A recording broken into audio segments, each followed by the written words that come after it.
What is going on, everybody? Welcome back to the channel. Today's video is going to be about the Haunted Mansion from Super7. I think they canned this line after a San Diego Comic-Con exclusive, which is the box set in the back, followed by a Series 1, which is the hitchhiking ghost in the front, and then Series 2, which we'll get into.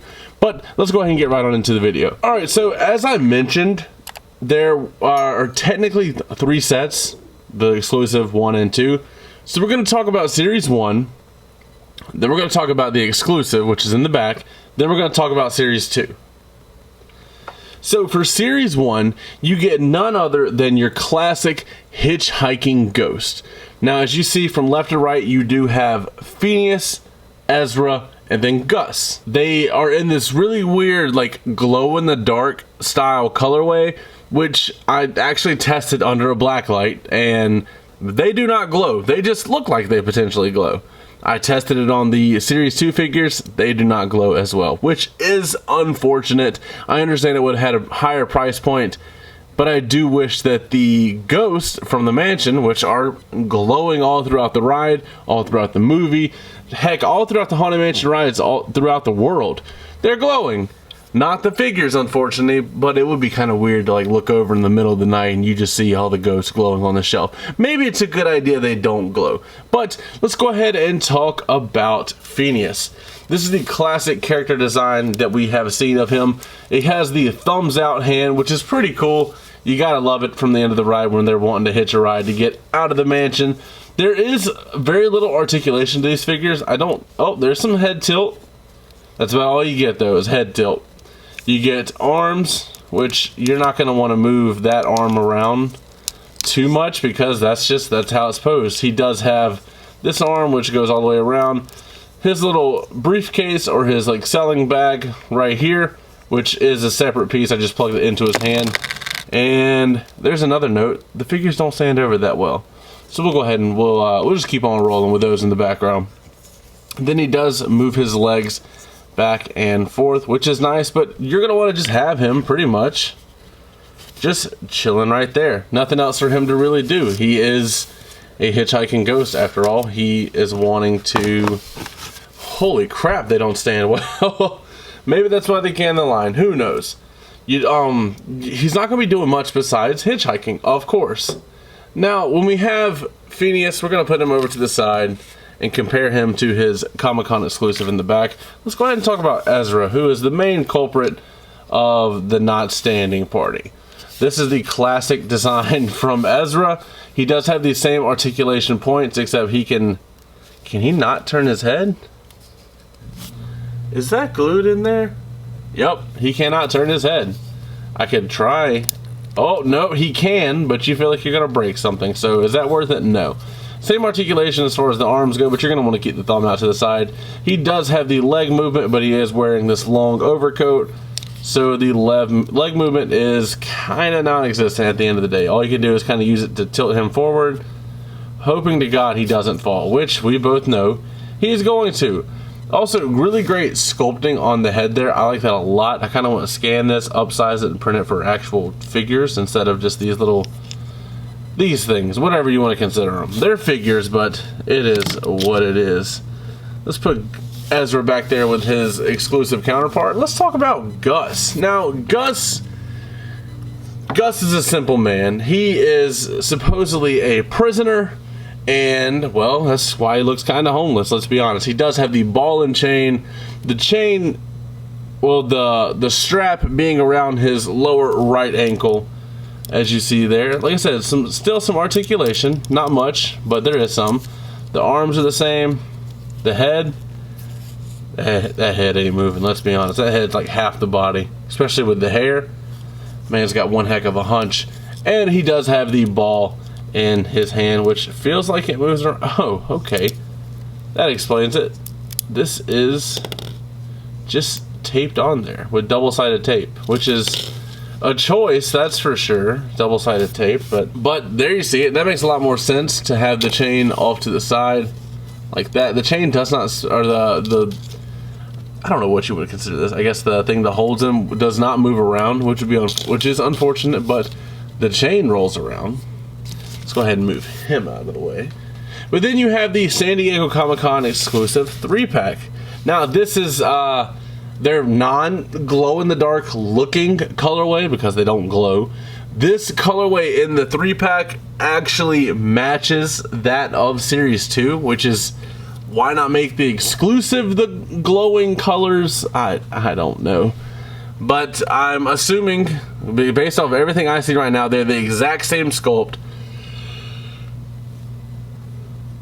The exact same issues are going to persist, I would believe. As far as articulation, that's just me nitpicking because I'm used to figures, which it's going to be too tall for the camera. But like Mayfix, Peter B. Parker, or Marvel Legends, or WWE, or things of that nature. So this reaction line is not up my alley, but the Haunted Mansion is up my alley.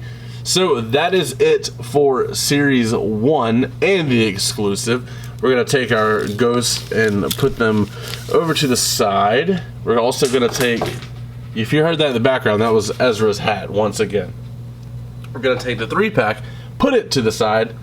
Then we're going to bring in Series 2. Now, the first one from Series 2 is our only non-ghost option from the line, and it is the Caretaker. Now, the weird thing about it, if I remember to put it up on the screen, is the Caretaker on the package is in quotes, meaning he might not be the Caretaker, which makes you wonder, what is he? I don't know. I've always known on the ride, I called him the Gravedigger because he's got a shovel and he's going into the graveyard. I always thought that, I don't know. So I don't know why he is called the quote-unquote Caretaker here. But this is a unique sculpt, just like the other ones, except for the exclusives. He does come with his hound, which you see outside the gates of the Haunted Mansion Cemetery. He comes with a shovel, which is a separate piece. I just plugged that into his hand real nice. It's a little hard to get in there, but once it gets in there, it's fairly snug. You just got to get past that thumb. The thumb's the hard part there. The lantern, same thing for it. It is a floating piece. You can take it out if you really want to. I don't think you need to. The head, he does have some head rotation. I don't see why you would use it, honestly. His arms go up and down. You can raise the shovel so the shovel is kind of just sitting kind of flush on the floor. Hold the lantern up a little bit higher. I do like the colors I chose here. I wish the jacket was a little darker. That's a nitpick though. Beggars can't be choosers. But I do like this Caretaker here. So let's go ahead and talk about the opera singers, and then we're going to finish off with arguably one of the best characters. We have the male and female opera singers. Now, in the actual ride, I believe the male opera singer is not holding his sword. He kind of has it like in a sheath on his waistband, but there's no waistband here. So the male opera singer has the same articulation, but it is a little tight, not gonna lie. His head does move fairly nice there. He can lift his arms up with the sword. The legs are the point of contention. Obviously the feet are very small. That's why Homeboy keeps falling over. And they did this weird ugly joint. I know it's the reaction style. It's just me complaining because that's not my style.